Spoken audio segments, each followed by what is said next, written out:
Kasunod ng killing remark ni dating Pangulong Rodrigo Duterte sa mga kasalukuyang senador, nakahanda umano ang National Bureau of Investigation na imbestigahan ang dating Pangulo oras na may magreklamong senador sa kanila. Si Rod Lagusad para sa sentro ng balita. Rod? Joshua, handang mag-imbestiga ang National Bureau of Investigation oras na may senador na lumapit at magreklamo sa kanilang ahensya. Kasunod ito ng umano'y pagbabanta ni dating Pangulong Rodrigo Duterte sa mga senador sa campaign rally ng PDP laban sa San Juan City. Ayon kay NBI Director Jaime Santiago, sa kasulukuyan ay wala pang senador na lumalapit. Anya, kailangan ng senador na magiging complainant kung sa tingin nito ay kasama siya sa umano'y pinagbabantaan.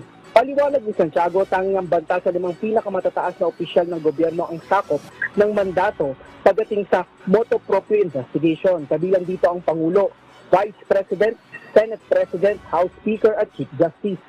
Kahapon, dahil ng reklamong inciting to sedition at unlawful use of means of publication and unlawful utterances ang PNP-CIDG laban kay Duterte sa Department of Justice. Ayon kay Santiago, ang naging payag ni Duterte ay bahagi lang ng rhetoric at kilala si Duterte bilang palabiro. Pero kung sakaling may magreklamo, titingnan ng NBI ang lahat ng anggulo gaya ng naging delivery ni Duterte sa naturang payag at kung gaano ito kaseryoso. Paliwanag ni Santiago, ibang circumstances na naging payag ni Vice President Sara Duterte. Patunay lang anya ito na hindi nadidiktahan ng NBI habang ang CIDG naman ay may sariling aksyon patungkol dito. Joshua? Maraming salamat, Rod Lagusad.